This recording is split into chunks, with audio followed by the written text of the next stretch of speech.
J'ai rien dit, pourtant je vous ai insulté. Mais pourquoi et depuis quand ce geste est-il offensant? Il existe plusieurs versions sur son origine. La plus répandue remonte à la guerre de Cent Ans.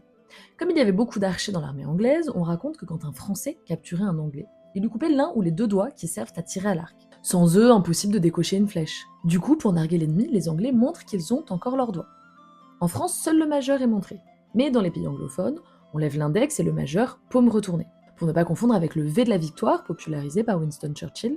Mais en réalité, le geste est utilisé dès l'Antiquité. En Grèce, il est appelé le kata pugon. Kata vers le bas, pugé les fesses. Le doigt levé évoque le phallus et le geste mime un acte sexuel. Un poète raconte qu'un jour, au IVe siècle avant notre ère, on a demandé au philosophe Diogène de Sinope ce qu'il pensait de l'homme d'État Démosthène. Diogène de Sinope n'est pas du genre à avoir sa langue dans sa poche. Il a osé dire à Alexandre le Grand: ôte-toi de mon soleil. Mais cette fois, il va garder sa langue dans sa poche, puisque pour donner son avis sur Démosthène, il va simplement brandir son majeur.